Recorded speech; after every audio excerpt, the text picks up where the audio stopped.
नमस्ते कक्षा 6 के विद्यार्थियों, मेरा नाम है प्रसाद और आप सभी का आज की इस विज्ञान की क्लास में मैं स्वागत करता हूं। और आज की इस विज्ञान की क्लास में हम कपड़ों की कहानी के बारे में कुछ जानकारी हासिल करेंगे, रेशे और धागे के भी बारे में कुछ जानकारी हासिल करेंगे। तो बिना किसी क्षण गवाए आज के वीडियो में शुरुआत करते हैं। परिचय। इस अलमारी में रखे हुए सुंदर सुंदर कपड़े देखें। अरे वाह, विभिन्न प्रकार की वस्त्र सामग्री से बने हुए विभिन्न प्रकार के वस्त्र। यह वस्त्र सामग्री भिन्न भिन्न प्रकार की दिखती है और इसे स्पर्श करने पर भिन्न भिन्न अनुभव होता है। लेकिन मित्रों, इनको बनाना आसान काम नहीं है। रेशे से वस्त्र सामग्री बनाने के लिए एक लंबी प्रक्रिया अपनाई जाती है। आइए इसके बारे में जानें। उद्देश्य। इस पाठ के अंत में आप निम्न करने में सक्षम हो जाएंगे: रेशे और विभिन्न प्रकार के रेशों को परिभाषित करना, पादपों से रेशे अलग करने की प्रक्रिया को समझाना, रेशे से धागा बनाने के विभिन्न चरणों को समझाना, कपड़े की बुनाई की व्याख्या करना।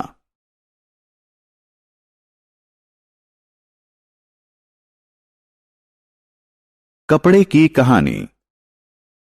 क्या आपने कभी जाना है कि प्राचीन काल में लोग वस्त्रों की जगह किस चीज का इस्तेमाल करते थे? वे अपने शरीर को ढकने के लिए पेड़ों की छाल, पत्ते और पशुओं की खाल इत्यादि का इस्तेमाल करते थे। धीरे धीरे सभ्यता के विकास के साथ साथ उन्होंने टहनियों और घास से चटाई व टोकरियां बनाना सीख लिया। वस्त्रों की सिलाई तो बहुत बाद में संभव हो सकी, जब सुई का विकास हुआ।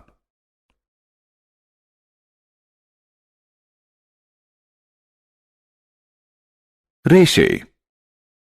क्या आपने कभी वस्त्र को ध्यान से देखा है? यदि हां, तो आपने इसमें अनेक धागों को अवश्य देखा होगा। ये धागे और पतले रेशों से बने होते हैं। इसे समझने के लिए कपड़े का एक टुकड़ा लें, इससे एक धागा बाहर निकालें। अब धागे के एक सिरे को अपने अंगूठे से दबाएं। अब धागे के दूसरे सिरे से इसकी लंबाई के अनुदिश सुई की सहायता से खरोंचिए। आप देखेंगे कि धागे में से पतली लड़ियां निकल रही हैं। ये पतली लड़ियां रेशे हैं। रेशे दो प्रकार के होते हैं: एक, प्राकृतिक रेशे; दो, संश्लिष्ट यानी कृत्रिम रेशे।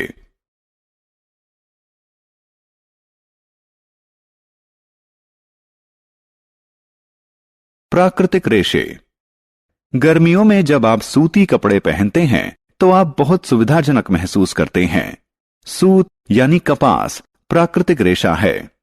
कपास, जूट, पटसन, फाइबर, नारियल, पटुआ इत्यादि जैसे प्राकृतिक रेशे पादपों से प्राप्त किए जाते हैं। रेशम के रेशे ककून सिल्कवॉर्म यानी रेशम के कीट से प्राप्त किए जाते हैं। ऊन भेड़, बकरी, खरगोश, याक और ऊंट जैसे पशुओं के बालों से प्राप्त की जाती है।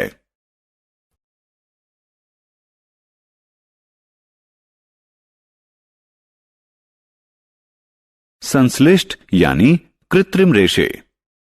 आपने अवश्य सुना होगा कि हमें आग के निकट कार्य करते समय सिंथेटिक कपड़े नहीं पहनने चाहिए। सिंथेटिक कपड़े किस चीज से बने होते हैं? जी हां, ये कपड़े मनुष्य द्वारा निर्मित कृत्रिम रेशों द्वारा बने होते हैं। ये रेशे बहुत आसानी से आग पकड़ लेते हैं। सिंथेटिक रेशों के कुछ उदाहरण हैं: रेयॉन, पॉलिएस्टर, नायलॉन, टेरिलीन।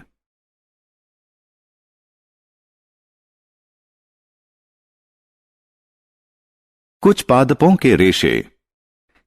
क्या आपने कभी दीपावली या किसी अन्य अवसर पर दिए के लिए बाती बनाई है? क्या आप जानते हैं कि वे रुई की बनी होती हैं? यह रुई कपास नाम के पौधे से प्राप्त की जाती है, जो काली मिट्टी और उष्ण जलवायु वाले स्थानों पर उगते हैं। कपास के फल पकने के बाद फट जाते हैं और बीज युक्त रुई प्राप्त होती है। जूट रेशे जूट नामक पौधे के तने से प्राप्त किए जाते हैं। इसकी खेती वर्षा ऋतु में की जाती है। काटे गए पौधों के तनों को कुछ दिनों के लिए पानी में डुबो दिया जाता है। उसके बाद तने सड़ जाते हैं और रेशों को हाथ से अलग कर लिया जाता है। पटसन के रेशे भी पौधे के तने से प्राप्त किए जाते हैं और ये प्रमुख रूप से लिनन बनाने के लिए इस्तेमाल किए जाते हैं।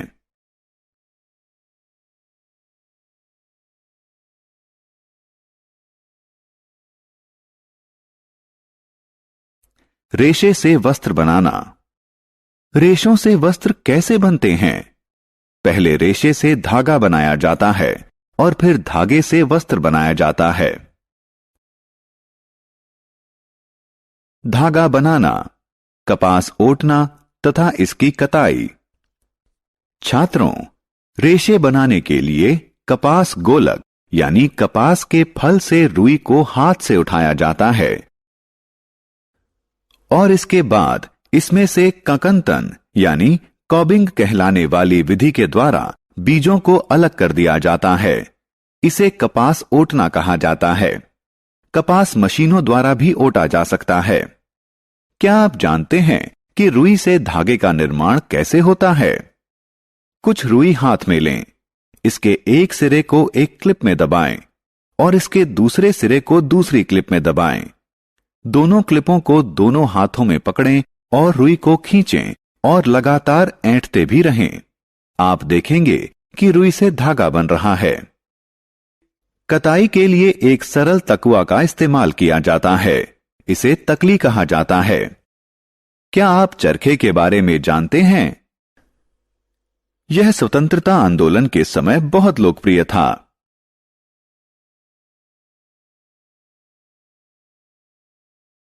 धागों से वस्त्र बनाना। बच्चों, आइए अब हम जानें कि धागे से वस्त्र कैसे बनाया जाता है। वस्त्र बुनाई या बंधाई के द्वारा तैयार किए जाते हैं। आइए देखें कि ये किस प्रकार से बनाए जाते हैं। इस चटाई या इन थैलों को देखें। ये धागा की बुनाई करके तैयार किए गए हैं। वस्त्रों की बुनाई लूम पर की जाती है। लूम यानी करघा दो प्रकार के होते हैं, हाथ से चलने वाले लूम यानी हैंडलूम और बिजली से चलने वाले लूम यानी पावर लूम।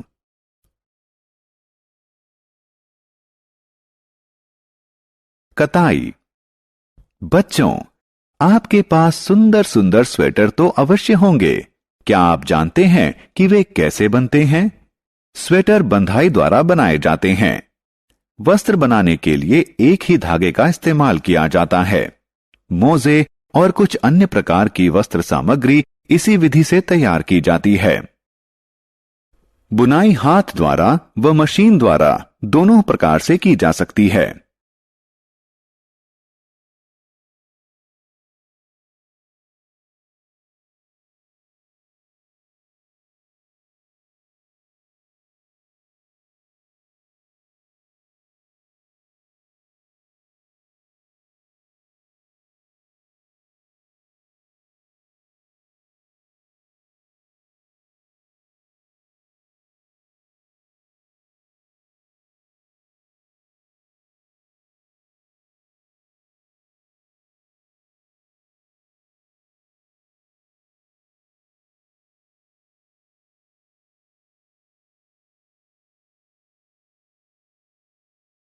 रेशे से वस्त्र बनाने के दो चरण होते हैं।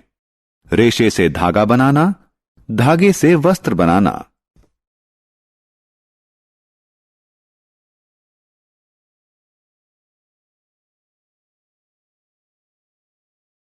आप सभी बच्चों का तहे दिल से धन्यवाद इस वीडियो को फिर से एक बार देखने के लिए। आपसे ये उम्मीद है कि आप इस वीडियो को लाइक करोगे, शेयर करोगे, इस वीडियो की लिंक आपके फ्रेंड्स के साथ शेयर करोगे। अगर आप एक बच्चे के माता पिता है और ये वीडियो देख रहे हैं, कि आपसे एक गुजारिश है कि आप प्ले स्टोर से जाके DA2 एकेडमी का ऐप डाउनलोड कीजिए और इसी तरह के बाकी वीडियोज़ आप देख सकते हो, कहानियाँ सुन सकते हो, PDF नोट्स भी पा सकते हो। आज के वीडियो पूरा देखने के लिए इतना ही। मिलते हैं नेक्स्ट वीडियो में। तब तक के लिए देखते रहिए हमारा YouTube channel DA2 academy. Stay connected. Bye bye बच्चों, अपना ख्याल रखना।